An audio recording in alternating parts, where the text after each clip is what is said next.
इससे पता चलता है कि पीछे से कोई सुन भी रहा है और बंद कर रहा है माइक समय समय पर। लाइट भी चले जाती है। गुजरात मॉडल देखा हमने अलीराजपुर पास में हमारा, वहां से आए कवाड़ में घुसते ही हमारी हालत खराब होगी, गाड़ी में 10-10 गट फीट के तो गड्ढे हो गए। और यहाँ आके पता चला विधायक साहब बोल रहे और माइक बंद हो गया। ऐसा मॉडल नहीं चाहिए भैया हमको। क्या आपको चाहिए ऐसा मॉडल? अरे उसको तो बंद कराओ यार, हमने तो डीजे बंद करवाया यार, इसलिए हम लोग इन चीजों को मना करते हैं। कार्यक्रम में आदिवासी समाज को यही चीजें परोसी गई है। बिना ढोल डीजे के लोग इकट्ठे नहीं होते, बिना दारू पिलाए भीड़ आती नहीं, और आती है तो ऐसे 12 बजाती है। एक तरफ तुम्हारी माता बहनें छीनने वाली है, तुम्हारी मातृभूमि छीनने वाली है, 28 गांव उजड़ने वाले, और हमारा भाई ढोल बजा के नाच रहा है। ये शर्म वाली बात होगी, बंद कराओ भाई उसको।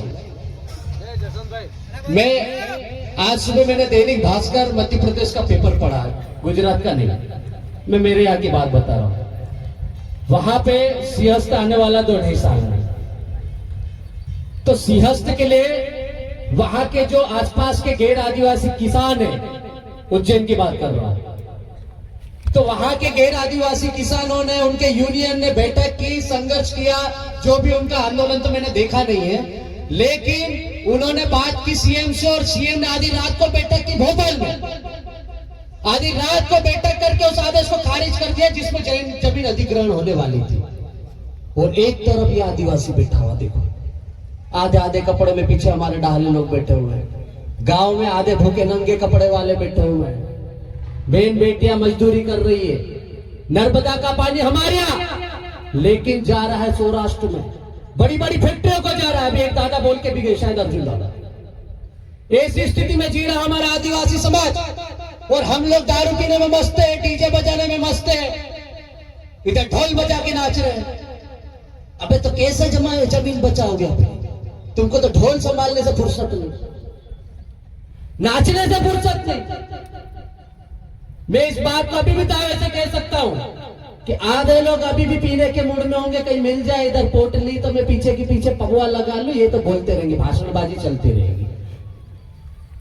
ये मजाक नहीं चल रहा है। इस बोर्ड को पढ़ो, ये जन जागृति शिविर है, चिंतन शिविर है। चिंतन सिर्फ घर का बड़ा बुजुर्ग व्यक्ति करता है, बड़ा जो घर का परिवार का मुखिया होता है, माता पिता करते हैं, परदादा करते हैं, दादा करते हैं। आज समाज में देखो, राजस्थान से हमारे बीच में लोग बैठे, 2 विधायक बैठे, क्षेत्रीय नेता नहीं दिख रहे, लेकिन राजस्थान के बैठे हैं। सबको चिंता है, किसकी चिंता है? समाज की। समाज है करके राजस्थान से है, मैं मध्य प्रदेश से आया, नहीं तो मेरी कोई रिश्तेदारी नहीं है कवाड़ में, इनकी भी नहीं है, तो हम काहे के लिए आए भाई? मैं भी थोड़ा नाराज हो रहा था यार, ये तो ढोल बजा के नाच रहे, रेलियां निकाल रहे, साला जमीन बचाने के लिए इकट्ठे हैं कि मजे मारने के लिए इकट्ठे हुए? मैंने गब्बर को बोला मैं जा रहा हूं भाई, मैं ऐसे कार्यक्रम में नहीं खड़ा रहूंगा, तो गब्बर पकड़ के लाया, नहीं दादा इधर आओ, देखो हम दिखते छोटे, हमारा संघर्ष बहुत खतरनाक है, हमने झेला है, यहाँ छाती पे भुगता है हमने। मध्य प्रदेश में सबसे ज्यादा ट्राइबल है, 22%। आज हमारे यहाँ आदिवासियों के नाम पर कैबिनेट मंत्री है, राज्यसभा सांसद भी है। मैं कहता हूं ये भील प्रदेश का मूवमेंट नहीं चलता तो द्रौपदी मुर्मू राष्ट्रपति भी नहीं होती क्या? तो इतना बड़ा मूवमेंट है, और उस मूवमेंट को आप कमजोर कर रहे हो। कैसे बचाओगे भाई जमीन? नाच गा के बचाओगे क्या? नाचने गाने से नहीं होगा। ये फोटो देखो इधर, जिनको आप पूछ रहे हो, ये आधे कपड़े में भूखा नंगा, तीर कमान हाथ में लिया हुआ, पगड़ी वाला, सफेद पगड़ी वाला आदमी, जिसको बिरसा मुंडा बोलते हैं। अभी 15 तारीख को जयंती गई, 150वीं जयंती चल रही है, अभी सप्ताह चल रहा है, आज 2 ही दिन हुए। सरकार राष्ट्रीय गौरव दिवस नहीं, उसको जनजाति गौरव दिवस मना रही है। तो क्योंकि वो जनजाति समाज का था, आदिवासी समाज का था। यदि वो भील भीलाना पटल्या बारेलाओ कोरकू गुम मुंडा राठवा नहीं होता, और यदि वो कोई ब्राह्मण बनिया होता तो वो राष्ट्रीय नेता होता, और यहाँ राष्ट्रीय गौरव दिवस मनाया जाता। होता कि नहीं होता, मैं आपसे पूछ रहा हूं।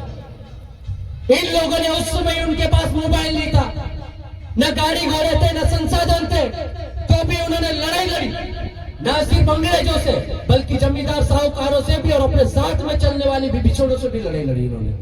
और तब जाके हमारे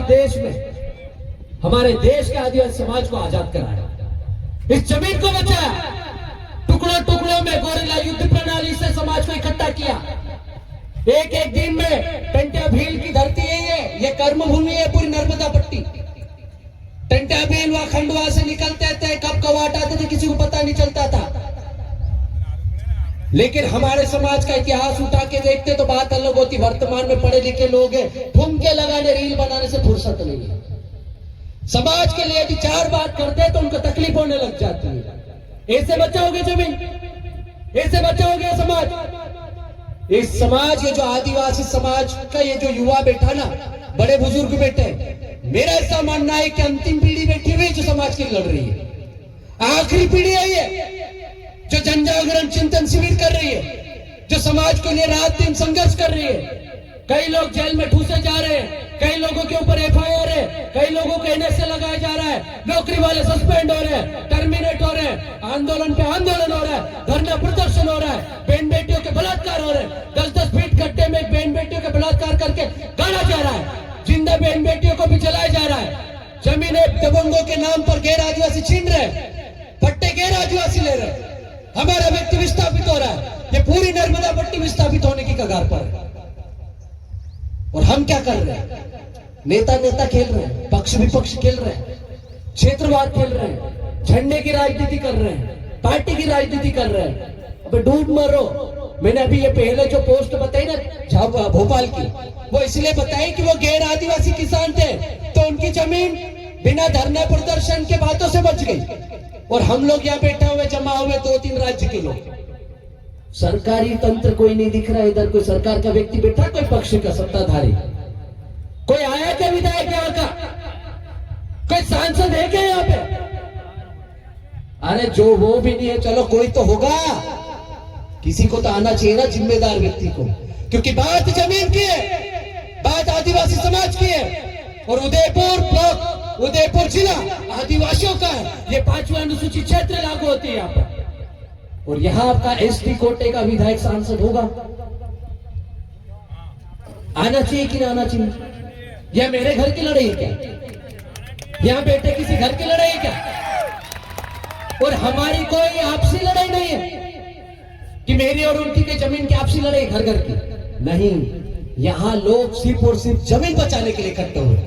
तो मैं समय की मर्यादा का ध्यान रखता हूं। हमारे राजस्थान के साथी बैठे हुए, इन चीजों को ध्यान रखो भाई, ये कोई मजाक नहीं चल रहा है। ऐसा केस आता है जैसे ये आपके 5 किलोमीटर के दायरे में 28 गांव जा रहे हैं, मध्य प्रदेश में हमारे भी नर्मदा किनारे के जा रहे हैं। और रोज नए नए आदेश हो रहे। एक दिन आंदोलन करो, दूसरे दिन अधिकारियों का स्टेटमेंट आ जाता, नहीं ये तो अफवाह है, ये भ्रम है। फिर आंदोलन करो तो फिर अधिकारी आते, नहीं हम निरस्त करा देंगे। चलो फिर भी हमारे तो नेता थोड़े थोड़े साथ में आने लगे। गुजरात वालों को मैं इसलिए, मैं हमेशा मैं गुजरात या दूसरी बार इस कार्यक्रम में आया हूं। यहाँ पर पहले एक राठवा सम्मेलन हुआ था तब आया था। मुझे थोड़े डरपोक टाइप के लोग लगते हैं यहाँ के, पता नहीं क्यों। और यहाँ के जनप्रतिनिधियों को तो शर्म आना चाहिए। आपके राठवा में कोली लगा हुआ है, आपको कभी भी अधिसूचित से बाहर कर दिया जाएगा, आदिवासियों से बाहर कर दिया जाएगा। लेकिन आपने कभी आवाज नहीं उठाई अपने समाज के लिए भी। तो थोड़ा जागो भाई, समाज के साथ में आगे बढ़ो। क्योंकि आपको, यदि आप कल को मरोगे तो शमशान घाट में यही लोग लेके उठा के जाएंगे, यही लोग लकड़ा देने भी आएंगे, नुक्ता पानी भी यही करेंगे, और समाज में जिंदा भी यही लोग रखेंगे। रात दिन सुख दुख में साथ में बैठने वाले यही लोग हैं। तो सबका सम्मान बना रहे, ऐसा मंच से मैं भी चाहता हूं। लेकिन यदि आप मंच की गरिमा नहीं रखते हो और अलग कार्यक्रम करते हो, बिजली को कटवाते हो, तो फिर हमको बोलना पड़ेगा यार, बोलना पड़ेगा कि नहीं बोलना पड़ेगा? तो ये आपको भी बोलना है। तो मेरी बात को मैं समाप्त करता हूं। लेकिन यहां से आप लोग जाओ तो मेरा ऐसा मानना है कि जिस तरह से राजस्थान और मध्य प्रदेश में मूवमेंट है, उस तरह से गुजरात में भी मूवमेंट होना चाहिए।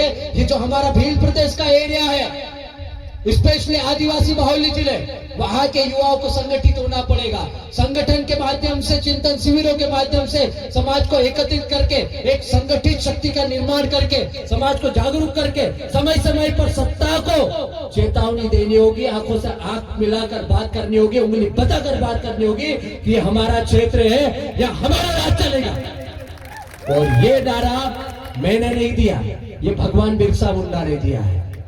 जो गांधी जी बोल रहे थे ना कि भारत छोड़ो आंदोलन जो गांधी जी ने चलाया था, उनके प्रेरणा स्रोत या आधे कपड़े वाला बिरसा मुंडा था, क्योंकि इन्होंने बोला था मावा नाटे मावा राज, हमारा देश हमारा राज। तुम बाहरी दिक्कू बाहरी अंग्रेज कौन होते हो हमसे कर लेने वाले। तो ये उनका नारा है। आपको इस नारे को अपने दिनों दिमाग में बिठा लेना है, संकल्प लेकर जाना है। हमारा देश हमारा राज, हमारा क्षेत्र हमारा राज, हमारा कवच हमारा राज, नर्मदा का पानी हम ले लेंगे किसी भी हालत में, उसके लिए भी आपको संघर्ष करना होगा। तो बहुत बहुत धन्यवाद, आपने मुझे सुना, समय दिया। जवाहर जिंदाबाद, इंकलाब।